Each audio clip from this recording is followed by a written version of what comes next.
It's an honor to speak to all of you today. I do want to recognize here with me today my wife, Feki, Pouha, formerly Kahalepuna. Also recognize my mom, who's here as well, Li Mahi'ai Pouha, who's also, and both of them are graduates of this university as well. So BYU-Hawaii has blessed our lives immensely. I don't see any other family members here.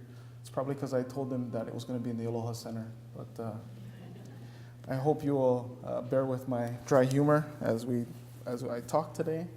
I think talking about yourself can be one of the most difficult subjects that you can ever do. It depends on the person, I guess. But I am privileged to share something that I think will be of benefit to you, something that things that have helped me. My unofficial title of my talk today and my address to you is what one-liners, perception, and culture can teach you. So I mean one-liners like jokes and things like that, and or quips or instructive sentences that can be helpful to you. I wanted to start off by sharing a story that I grew up hearing all the time. My dad moved with his parents to Salt Lake City in Utah when he was about 12 or 13. He had a paper route, so he would ride his bike and toss rolls of newspaper, the newspaper of the day, and he'd toss it at every house that he went to. At that time also, he had to collect his payment as well. And so he had a certain older lady who he would talk to, and she would say, "Young man, I would like my paper to be delivered on my porch, right by my door." That doesn't seem like too much of a burdensome request, but my dad, in an effort to just be as efficient as possible and as quick as possible, he failed to comply with that instruction. And so he threw it all over on the yard, in the walkway, on the side of the house. So the day came when he went to go and collect his pay. I think it was $5 or $6 or something like that. And so he knocked on the door of that lady, and she came out holding 2 handfuls of coins. And she walked down her porch, and she proceeded to throw all the coins all over the yard, on the side of the house, in the very same places where my father had placed the newspaper. And she said, "Young man, I told you where I wanted it, so now you can go and collect your payment over there." So for me, stories like that I've learned from teaches and instructs us about the level of service that we engage in. We can engage in different levels of service. It can be just the bare minimum. And my mission president used to tell us, if the minimum wasn't good enough, it wouldn't be the minimum. So if we look at how we serve and how we lead, there are different levels at doing that. But I'll never forget that story about all those coins over the front yard of a woman's home. A lot of what I'm going to share about has to do with perception. What do you perceive? What do you see? What do you think? What is your worldview? And how does that coincide with people that you interact with? How does that clash with people that you interact with? As the manager of the Office of Honor, I see a lot of cases that come through my office which involve a difference in perception, a difference in culture, a difference in background.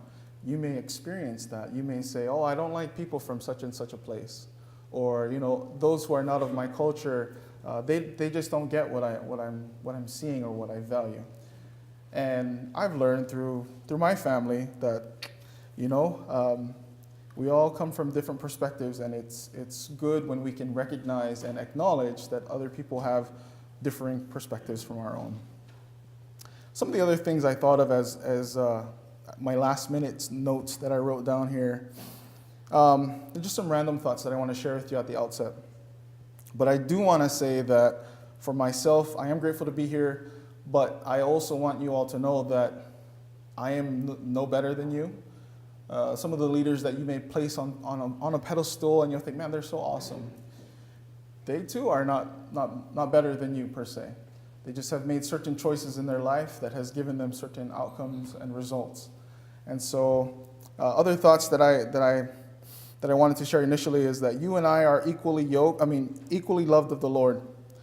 Just by being here as well, the Lord has sacrificed much. Many people have sacrificed for each of you to be here. And that should factor into your consideration of what type of leader you become. My wife, one of her favorite sayings is, the only thing stopping you is yourself, so get yourself out of the way. That kind of thought, a lot of times we have self-depreciating thoughts that will hold us back from taking action. And even if we don't know what we need to do in the next step or what the next best step might be, and if we don't know what the outcome is, the point is to not limit ourselves, still honoring our values. But those are just some random thoughts I just wrote down. And I also wanted to take some time to congratulate you as a society for your Dean's Gold Chapter of Excellence Award. I was talking to Sean here about what that meant. I saw that on the website and things like that, but for those of you, could we just give you a round of applause if that's okay? Will you join me in that? I understand that was related to the effort to involve more women in business and things of that nature, so congratulations and continue the good work. I understand BYU Provo and Idaho are now copying us. That's always good when that happens. So thank you. All right, so this is the chant that you all would have heard in orientation. How many of you are familiar with this chant by the raise of hands? Okay, we have a few hands. Great, awesome. Well, as is custom and tradition, I'd like to have all of us chant this chant today. But before doing that, I wanted to share with you my own translation of this chant.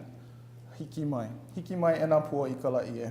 I was a Hawaiian Studies major, so this slide verifies that for all of you today. But my own translation in English is Hikimai ena pua ikala ie to me means forward or moving forward, you precious children, on this calm and great day. This is a great day. We live in peaceful times, relatively peaceful times, where we can make choices for ourselves, where the world is in commotion, yes, but we also enjoy a great measure of peace and prosperity and opportunity.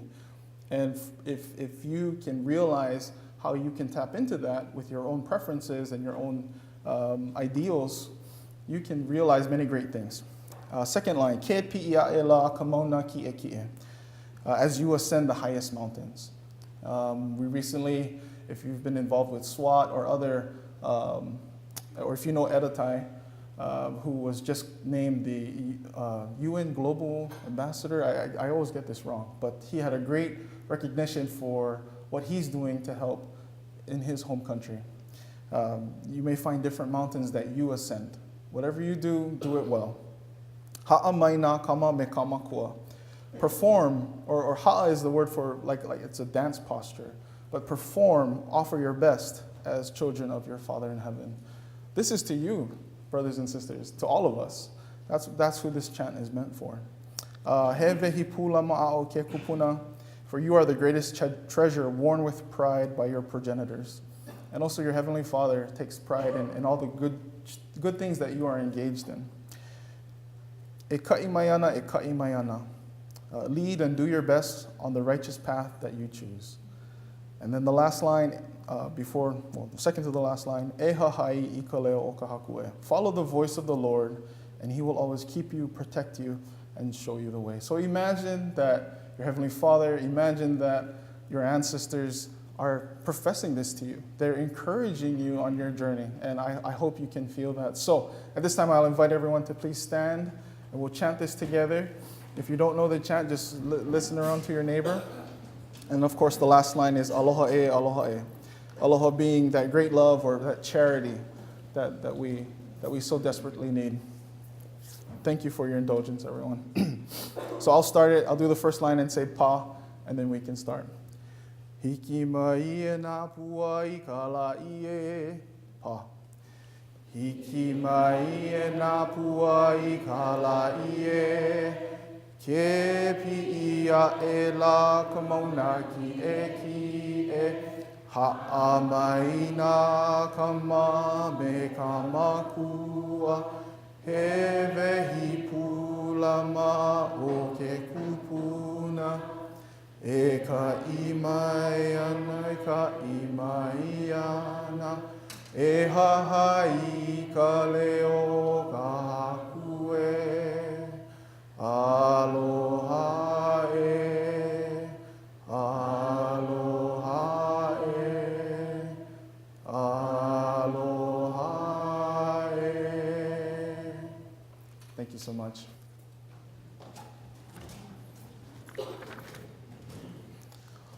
So the intention of my time with you this morning is to obviously share my leadership story. And in short, I will say God, family, friends, mentors, and dissidents, or you could also say haters. They help to inform your decisions. There's nothing like someone who calls you out publicly to help you to understand if what you're saying is what you actually believe. And so I like the saying that, we do what we mean what we say, and when we do that, we can have integrity. The second intention that I hope you come away with is some tips on developing leadership skills. And I put there, examples abound. And it's true, you have examples of leadership all around you. They may be formal in title, or they may not be. But I invite you to pay attention to the lessons around you that you have, as well as what I share with you today.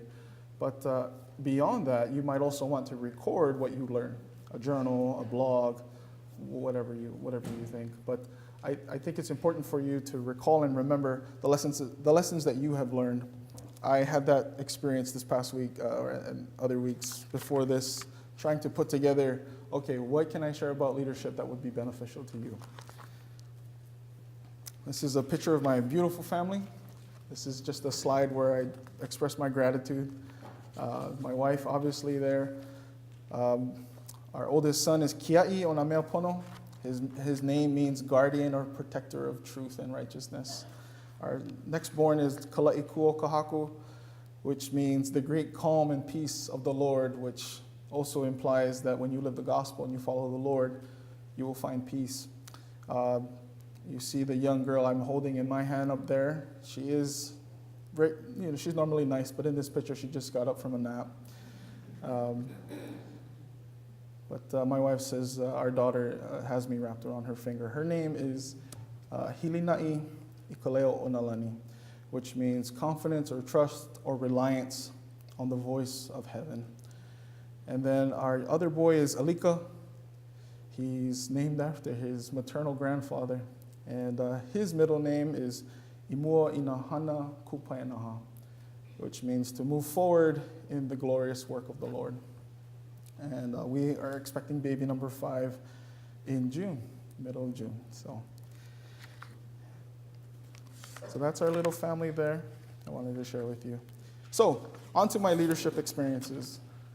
And yes, I included my marriage first and foremost.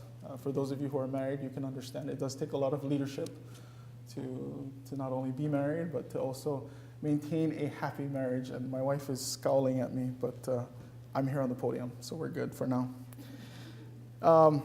Been married for over 12 years to my wife. Proud dad, you saw the picture there. Grateful son, brother, uncle, and grandson. Manager of the Office of Honor, so on and so forth. So I just wanted to share some stories from a few of these that might be instructive to you on leadership and other lessons. So I appreciate your indulgence again. Some of the things that we might not consider as leadership opportunities and we might overlook, they'll often come in little quips here and there. And speaking about perspective, I think that sometimes we can overlook, or we're not always aware of what our blind spots are. And for me,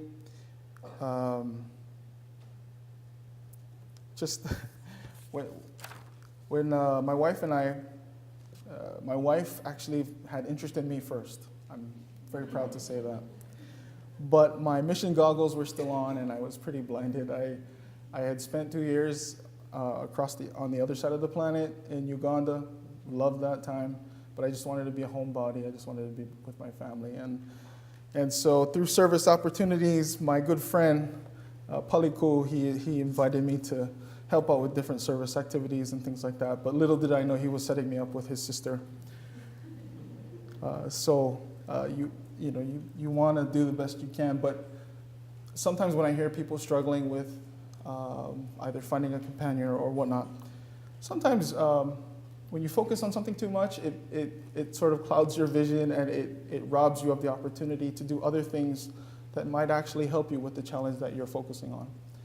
So when you do service, or when you develop yourselves, or when you get involved in things that aren't centered on your own life, I hope you get what I'm saying.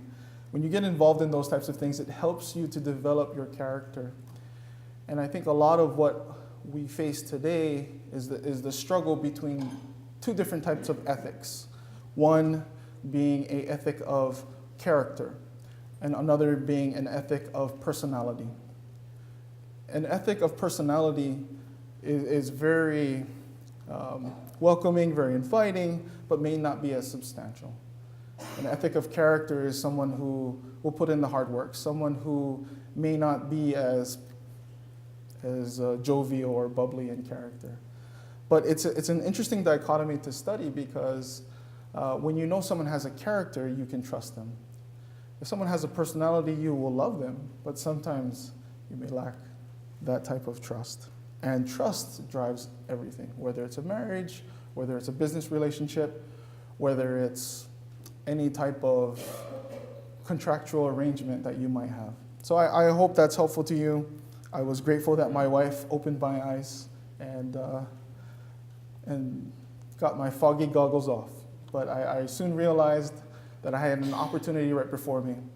And I was not expecting to get married 6 months after I had come home from my mission. But my mission president instructed me to remember not to set artificial timelines where you don't need one.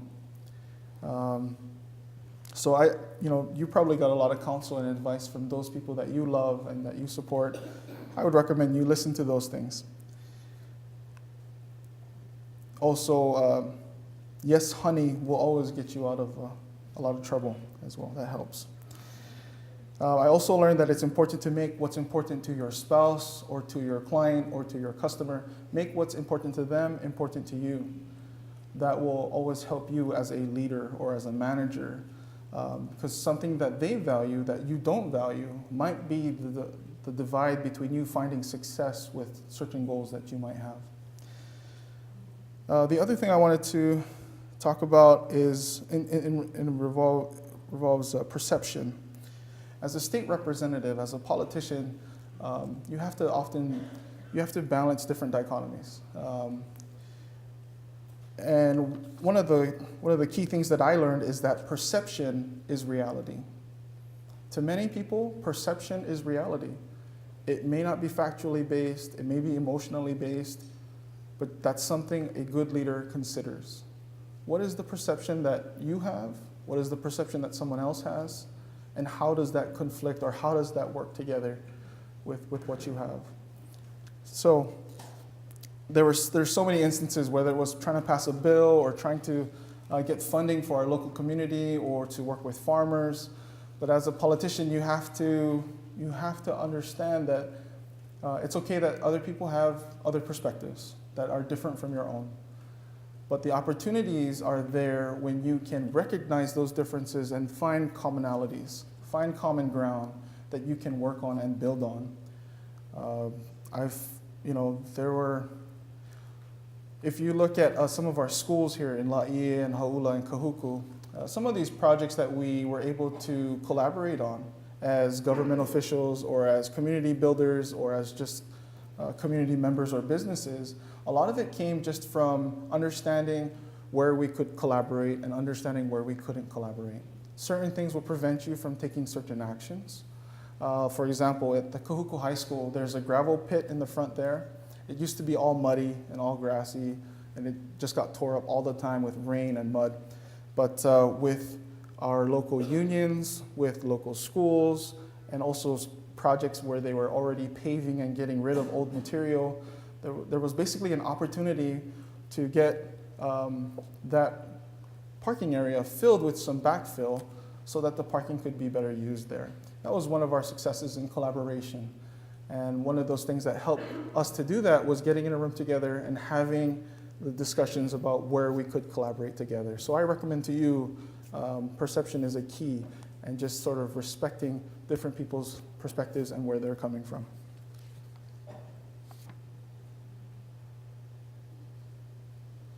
And also there's politics in politics. People ask me, oh, how is that serving as a state representative? Well, there's politics in politics, and that can mean different things to different people.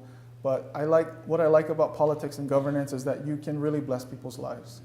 You can be that force for good that President McKay talked about when he talked about this school so many years ago. And it's a very, very good experience. All right, the other thing I wanted to talk about from my own experience is, as a return, So I started my mission in Kampala, Uganda. At the time, it was part of the Kenya-Nairobi mission. And in one of the areas I served in Kololo, one night we got this phone call that the sisters, which were just in the next area next to us, we didn't have a lot of sisters in our mission, but we had some, that the sisters in our area, sister missionaries in our area, were being, that they were having people trying to get into their home late at night. So my companion and I, our mission president lived in Kenya in another country, and he was only in our mission for 1 week out of the month. That we had other countries in our mission. So my companion and I, who's from Bunkerville, Nevada, we raced over there, and typically in Uganda and other countries, they have big fences around their compounds to keep people out. And we didn't have the key to access that. So, at that time, we also had cell phones, and my companion and I went over, and they were saying, oh, someone's on the back side of the house trying to get in. We need your help. And so my companion and I, we have a bat in our house. So we take the bat with us, and if you've ever been to Uganda or other places, it's almost like everyone has a gun.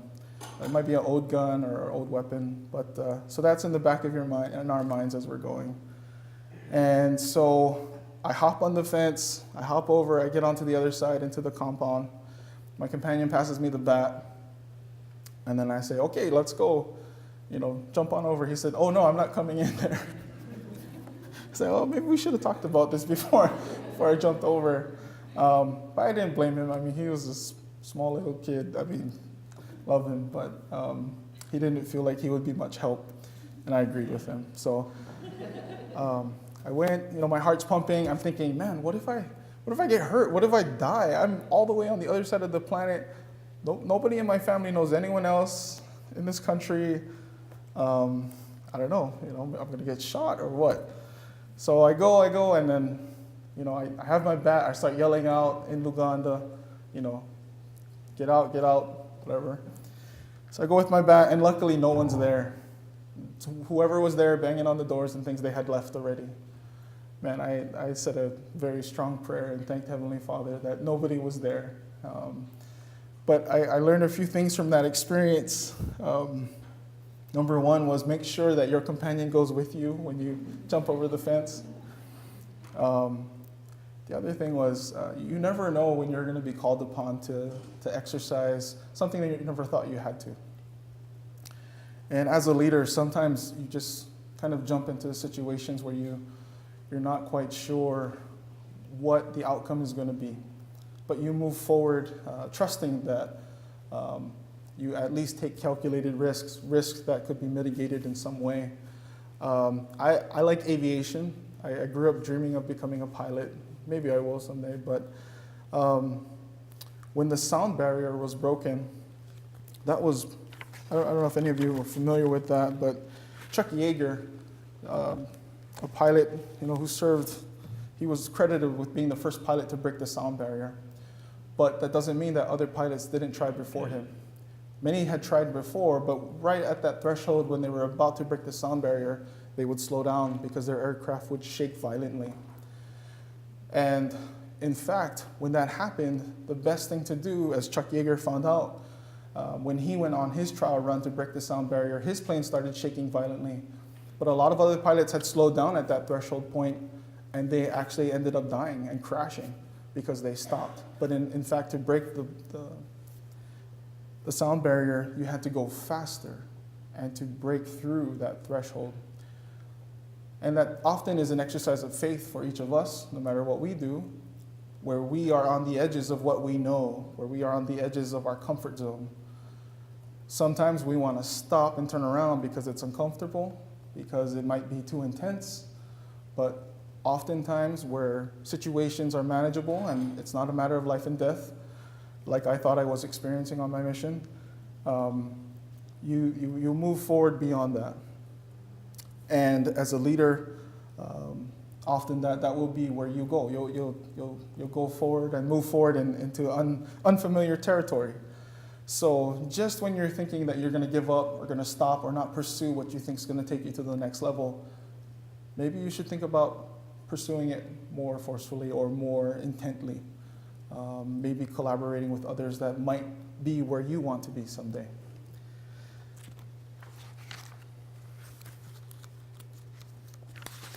I really appreciate you all laughing at some of my jokes and stuff, so I really appreciate that. One of the other things that I also wanted to mention on this slide, serving in church callings. Those are some great places to serve. I hope that when you receive a calling, and I know this isn't necessarily related to our university studies, but here at this school it is very much a part of your education. But I feel that the lessons that you learn while serving in a church calling cannot really be duplicated anywhere else. When I was in law school in my second year, we had moved off campus from Wymount housing, where families typically live in Provo. And we moved to a regular family ward, and I was called into the bishopric. I had some doubts about being in my second year in law school and also being in a bishopric. And this ward that I was in was also in charge of transients that came through the town of Provo. Many hours were spent in service, but the promises that were made in the Doctrine and Covenants that talks about an actual renewal as you serve are real. I've lived through that. I've experienced that of my own, and I would recommend to each of you that as you serve, you rely on the Lord. That will also inform and that will also help your leadership skills as you move forward. Taking things to the Lord should not be a once-in-a-while thing for you. I recommend that you take everything to the Lord. He is aware of you. He is interested in all that you're interested in. And He's also aware of when choices that you make may not be in your best interest. But from my own experience, I recommend to you that you consider involving the Lord more fully in all that you do. All right, so that was me. Now I had a lot prepared to share with you folks, and maybe for those of you going to the next, we could talk more after this, but some of what I have here are just little lessons of things that I've learned that I might want to share with you. The first one, are you a carrot, egg, or cocoa? When I first heard this analogy, it was more coffee, but this is the LDS version. So the whole point is, when a carrot is placed into boiling water, it becomes all mushy. I don't know if you've seen that before, or if you had a stew where someone put in carrots too early, and it got overcooked. An egg placed in boiling water will have a shell, and will also get hard inside. Cocoa, or coffee, or whatever drink, when you place cocoa into boiling water, it affects the water, instead of the water affecting it. That is a good lesson in leadership. When times get challenging, when things get rough, do you turn limp, or do you get hard, or do you affect the area around you? What type of leader are you, or do you seek to be in situations that are difficult? I mentioned earlier, I enjoy aviation. Does anyone have their pilot's license in here, by chance? Okay, so you'll know what I'm talking about. But when you're testing to be a pilot, and in advanced stages of it, you'll go through opportunities to simulate when things go wrong. You'll be flying, and maybe something will go out. But the question here is, how well do you fly when everything goes wrong? You can fly well when everything's going right. But when things are falling through the cracks, when you have systems failures, when things aren't ideal, how do you react? That's a good personal gauge for you to take stock in what you do or how you interact with people. Do you treat people well if they fail? You gave them an assignment and they didn't follow through with it. Or what have you. So some of these other principles are important as well. But in closing, I wanted to share with you some things, and forgive me if this is not of value, but it's funny how one-liners can inform you. And my mission president, one of my 2 mission presidents I serve with, he shared this with me, and it's kind of stuck with me, so I want to share it with you. And he calls it his laws. So number 1, there's six of them. Number 1 is, nothing's too cruel if it's funny enough. Nothing is too cruel if it's funny enough. Take it for what it's worth. It's only a lot of work if you do it. Okay. Number 3, it's never too soon to start sucking up. I never understood what that meant. Number 4, I mentioned earlier, if the minimum wasn't good enough, it wouldn't be the minimum. Number 5, if you find yourself in a hole, stop digging. And number 6, sometimes it's necessary to kill the prisoner. It's so funny. But some of these things can inform us and instruct us in different ways. And like I mentioned earlier, as you go through life and as you see different leadership examples in your life, make note of it, remember it, try to implement it into your life. Remember that your perception may be different from others, but that doesn't necessarily make their perception wrong or yours either. And also remember that although perception may be real, when it comes to your character, let your character be without failing. Let it be, let your confidence wax strong. And as it says in the Doctrine and Covenants, section 121, let your confidence wax strong in the presence of the Lord. And so I believe that our ultimate example of leadership is our Savior and how he has led and how he continues to lead us today. And I'm grateful for all of the examples that I see in many of you and the other examples that we have around us. So at this time, I'm going to end my presentation to you, and I think we're going to open up for some questions and answers at this time. So thank you all again for being patient with me. Thank you. Aloha.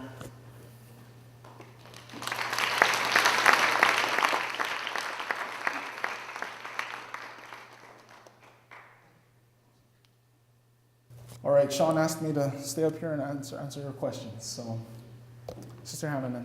Okay, the last bullet you have, leaders are readers. What are some of your favorite readings besides scripture and any recommendations for us? Yeah, leaders are readers. I like all kinds of books. In fact, my mother got me, my first chapter book I read was Great Expectations by Charles Dickens. But in terms of leadership and things like that, I like to follow those like Stephen Covey. I think that's a given for many of us. Brian Clemmer. Who are some other ones? Tony Robbins. There's a lot of good people who can inform you on leadership. And I think there's so many resources out there. But yeah, those are a few. Thank you for that. Go ahead. Mm-hmm. But when it comes to you trying to settle a disagreement, how do you kind of open someone's eyes or help them share each other's perspectives? So the question was based on, let me see if I understand you correctly, recognizing our perspectives and then trying to come to some type of agreement or amicable arrangement. Yeah. Well, sometimes, and you'll hear this from Stephen Covey and others, sometimes no agreement is an agreement that you reach. And maybe that's just for now. Maybe we can't have an agreement for now. But the reason why I bring up perception is you can typically see where people are coming from when they share their hardline stance. They'll say, this is where I stand, I cannot budge. If you can understand why they're saying that, that can also lead you to understanding where they can maybe compromise a little bit and reach an amicable agreement for yourself. So I hope that helps. Thank you. Thank you for that question. Anyone else? Yes? I'm curious, what do you think is the greatest leadership challenge in your current position here on campus as a manager of the Office of Honor? My greatest challenge currently as the manager of the Office of Honor, I think, and my boss is here, Dean Latu, by the way, so I gotta be careful on my answer. But I think my greatest challenge is, in my previous occupation as a state representative, I was charged with coming up with the rules. But now here in the Office of Honor, the rules are set. The guidelines are set. And there's not a lot of change that's going to happen. in lawmaking, laws can change. But here, I think it's, I talked with a young man who had long hair yesterday, and he's like, oh, so you're gonna force me to cut my hair? I said, actually, no, we're here to remind you of those standards first. We'll allow you to make that change. We invite you to live to those standards to prove its benefit and worth. That's the conversation I had with him yesterday. So I think my greatest challenge is not always being seen as someone who will bring the hammer, per se, but it's more of educating and inviting, try this out. Try out this honor code. It may not be in the fad right now. It may not be popular, but try to see how it actually benefits you, how it keeps you out of trouble, how it helps you to live a lifestyle that not many people enjoy. So I hope that answers the question. Thank you. Anyone else? I saw a hand here. So, where it says be careful what you ask for or commit to, can you share an example of how you handle that between committing, serving, or? Yeah. So the question was the point about being careful of what you ask for or commit to. A lot of times, how can I couch this? No good deed goes unpunished. Sometimes you'll hear that phrase. When you're doing something really good, people want you to often help them. When you become a resource to a lot of people, sometimes you can overcommit to what you can help with and actually take yourself and overextend what you can actually do. Sometimes that leads to outcomes that are not positive. So you have to be careful as to what you commit to, what you put your word to and say, I will help you.